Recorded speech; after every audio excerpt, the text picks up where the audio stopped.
Hello, everyone. It's Alexis with Create Your Future. And you guys, we're back today with another video. Today we have Ivan joining us, who's a coach on our team. And we're talking about how to tame a player and how to become the player tamer. So ladies and gents out there, if you have someone that fits this description, then this video is for you. Before we get started, thank you for liking, commenting, sharing, and subscribing. Please hit the bell icon in the box below and you get notified every time we post new videos. So Ivan, just jump in and let's talk about this. Hi, everyone. So I've been, one of my clients that I have actually been working with for a while, she met her SP about a year or so ago. She met him through friends. And the concept that she had of him was he's really handsome. And there was also immediately, there was an instant putting him on a pedestal. A lot of her friends and her family would say stuff like, he's this way, he's that way. And that was the opinion she had of him. So she saw him as a player, so there was a part of her that really liked him. And he was actually really nice. I mean, he's always been really nice to her, but because of those opinions, she was not allowing herself to actually see that version of him, that loving, caring version. So another thing that she would do is she would get a lot of opinions from different people, especially when her siblings, and her sibling was a person who in the past she would see as someone who was a player. She would always see her brother go out with different girls, ghost them and do these different type of things. And that was a concept that she had of men in general. So when she meets this guy, that's another opinion she's already attaching onto her SP. So as they start getting to know each other and treating each other, she is really pressured and she feels this anxiety around him to where she would not allow herself to enjoy the relationship. So, I mean, there was a moment where, he retracted, she reacted, and the relationship was not good. So she decided to start coaching and, she went through a lot of sessions and, she's working on her self-concept. And even though it's still a journey for her, her self-concept about her and her security is growing because she's becoming aware. Well, when her SP a couple of weeks ago, or maybe a little bit over a month, her SP contacted her and told her, hey, I've been thinking a lot about us and about myself. And I've reflected that, you are someone that you're very special to me. So would you like to be friends? And initially she had said, no, I can't see you as just a friend. But then she went within herself and said, why not? And that was one of the things we talked in one of our sessions. Some of the best relationships you see start off with a strong friendship. Some of those are the strongest relationships. So I remember telling her, it's why don't you embrace the fact that you could become his friend and get to know him in every single level. And she did so, and she's allowed it. And ever since then, her and her SP are closer. He wants to see her. They have constant communication. She's being taken on dates. She's being incorporated into his life with his friends. She's a very strong part of his life. And right now we're still working, and it's been a couple of sessions. And she's still working in getting the commitment part because there's still a part of her that's resisting that whole idea of commitment. And it's fine because within her journey, she's done so much and a lot of growth. And you see it every time she talks to me. It's something new, something positive. Is there still an old version of her that comes up here and there? Of course, remember, we are making changes because we're so used to becoming this person who would dwell on the negative. Now we're becoming someone who's actually replacing all that with positivity. Of course, that little inner demon is going to try to fight the good one, but it's about persisting. And that's exactly what she's doing. She's persisting in the idea of the new version of her, which is then reflected onto her SP. And, she's having a lot of successes. And, our last session, I told her, you do know that you're pretty much in a relationship. I mean, you spend the night a lot, you get invited to these expensive dinners, really nice dinners. He's always telling you, hey, come over. And sometimes she resists that because she wants to put some boundaries. But I mean, I was telling her, allow yourself to see this as a relationship. Allow yourself to see this as like a huge step into what it is that you want. Because he respects her, he values her, you know, and you could tell it by every single conversation for each session that we had that there is this, you know, that there's so much growth in their relationship, and it's been an awesome journey for her, and she's still persisting and working on it. Wow, I just think it's such a good story and touches on so many things. And what I could say too is that if you're someone who, well, first of all, this is a really good example of someone who's persisting. She's persisting in the new thoughts. She's persisting in the new version of her and the new version of the SP. And it's been a couple months, right? It's been, Mhm. No, right? Oh, we've yeah. been working for a while. Yeah, and she's really consistent with like the coaching sessions. And the most important thing is that she's very open.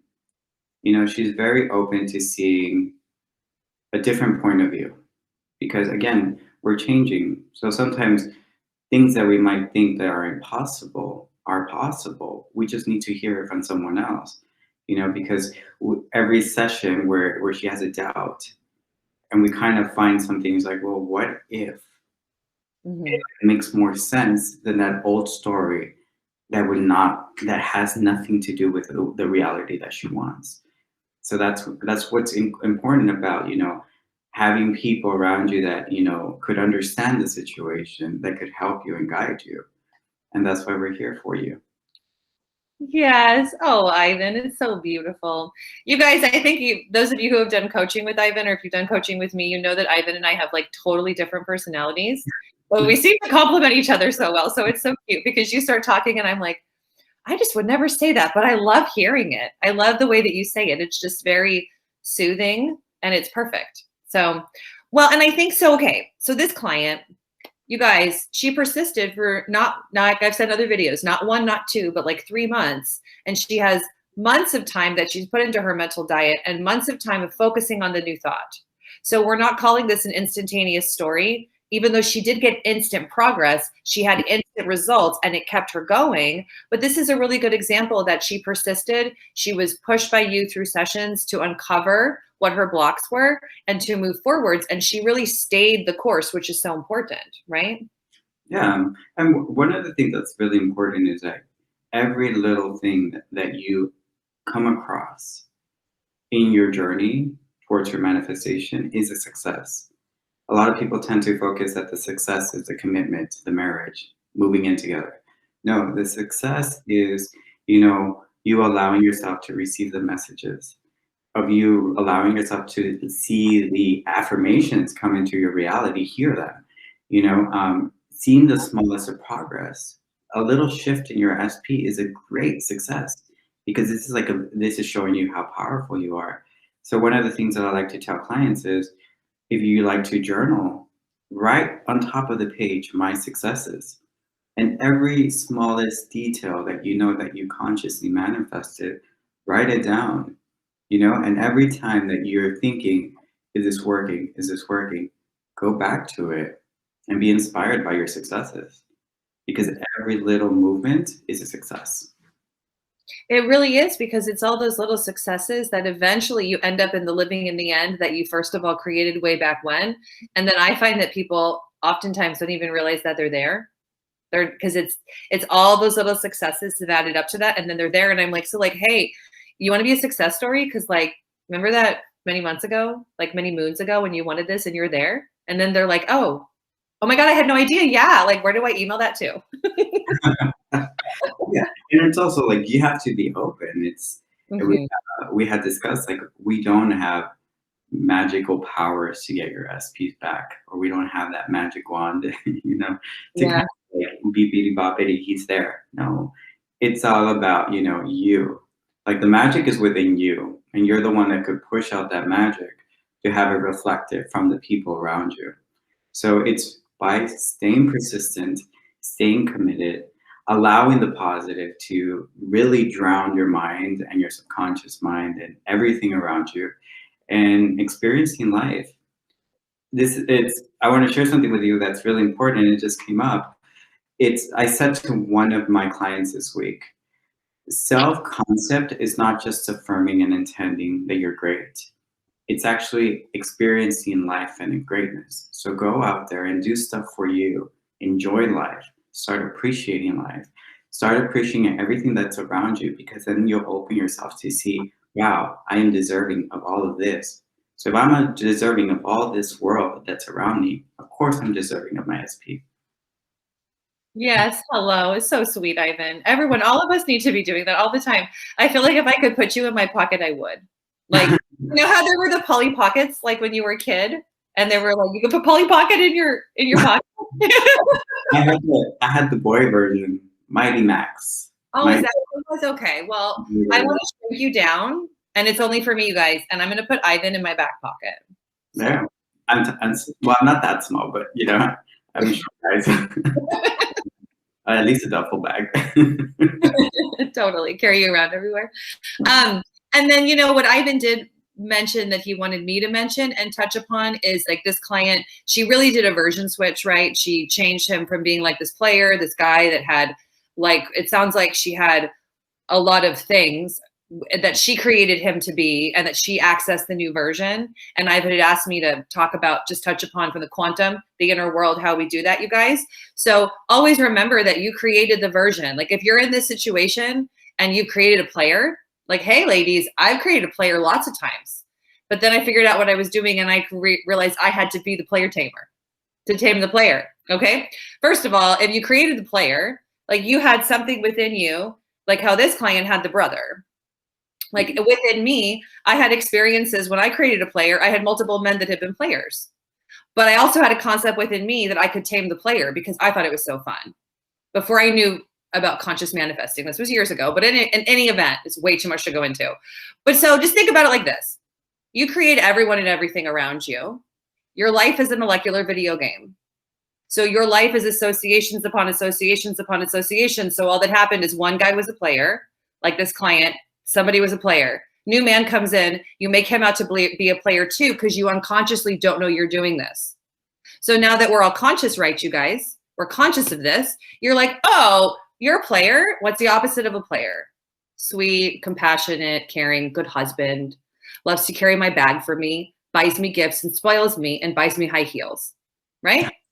So that's how and she changed the version, you guys. That's what you do. So you change the version within you about how do I associate to this person and here, and then that is how they become outside of you, because it's a molecular video game. You're picking a new version of the person, and then they show up that way. They have no option, but you got to persist, because they're going to be the player for a while, even when in here they're not with you. That's the trick. Mental diet. Yeah, that's my spiel today about that. That's awesome. While you were saying that, I could visualize you as like the ringleader and just like smacking your way everywhere. It's like she's taming all those beasts. Well, I just had a certain era that I did that. It's not the current era of Alexis. It was many years ago, but it was like, you know, I had a good self-concept and I had confidence. I had created for myself. Like I said in our other video, I wasn't born that way, but I developed self-confidence and I had a new self-concept. And then I think that I have manifested lots of players because I thought it was really fun. Like it wasn't a bad thing. And there wasn't like a lot of illicit behavior. It wasn't like, you know, gross or anything. It was just fun to see them change, because within all of us, I believe, is like a precious person who's a precious being, as long as you associate to that being possible for you in your reality. So I learned a lot through it, but I like the idea of you thinking of me as like a lasso, you know.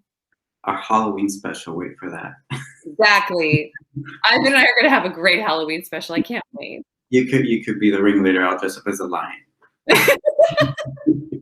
And then there's me as, oh gosh, because I have to be like a sexy cat. Yeah. I'm cat tamer. Oh, I think I'm okay. So anyways, you guys, like this is so cool because you can get whatever you want, right? Like, so just remember that it doesn't matter how the person is showing up. Like you can change everyone and everything in your reality because you're in control of everyone and everything because they come from you. Yeah, exactly. And one last thing, and I wanted to say this real quick because you should allow yourself, because I get this question a lot. I cried a lot, and there's also like there's like this guilt within them about You know, I cried so much. It's allow yourself to cry, you know, that's how you gain strength. Just put an intention that, you know, I'm crying out all of my fears and allowing the good to come to me. So I just wanted to touch, I know it has nothing to do, well, I mean, it's not relevant, but it's just something that popped up because a lot of clients have been asking me, is it okay if I cry? I was like, yes, of course, you know? Totally, right? Yeah, I agree. That's so beautiful. And that's such a good way to look at it. I mean, I don't know about you, but don't you feel better after you cry? I hardly cry, Alexis. Oh, seriously? Ivan, you don't cry? I said it before, like I cried a lot because again, from a lot of like clients, because they're so kind, you know, and again, there is this connection that we create with our clients that's really important, that, you know, sometimes within their journey, the gratitude that they express towards us, it is really nice. And I think I do get emotional sometimes and I hold it back.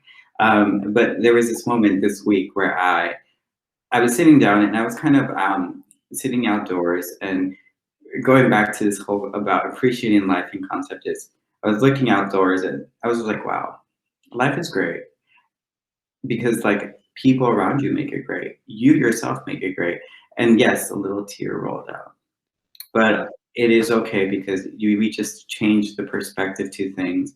And if something is, you put the good into everything, you'll see the good in everything. Totally right. I just love it how you just said that. Yeah. And like, because crying, usually you feel better because it releases, it does a chemical thing in the brain. It releases, I think it's cortisol. I'm forgetting, but it releases it. Like it's good for you, you guys. Like you want to cry and we don't want to hold in emotions. That's not what this is about. The mental diet isn't about not feeling your feelings or suppressing things or being a doormat or doing what someone says because you're manifesting them. It really isn't. Those are blocks and things to work through as you manifest. So especially if you're a crier. Like I have some clients who they cry when they're happy, they cry when they're sad. We start talking about something, I give them an intention and they start crying. It's just who they are. Yeah, it's fine. And I think a lot of people are cute criers too. Like when they cry, they're pretty in a way. So yeah, it's my thought. I think I would be a pretty crier. Of course you would be. You'd be the most fabulous crier. It would get caught in the beard. Like the beard probably gets wet, right? Yeah, I would look up and get more intensity. Yeah. All right, you guys. So we've gone over some really key concepts. You can watch this over and over again if your SP just so happens to be a play up. But don't, you know, tame the player. Get a hold of yourself. It's totally possible. I've done it. I don't know about if Ivan's done it, but if I can do it, you can do it. Anyone can do it because you can just change anything from within because you're in control of your reality. All right.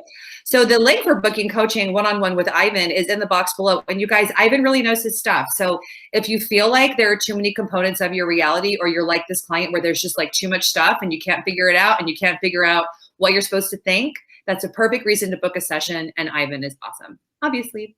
So thank you one more time for liking, commenting, sharing, and subscribing. We'll see you in our next video. Have an awesome day. Bye.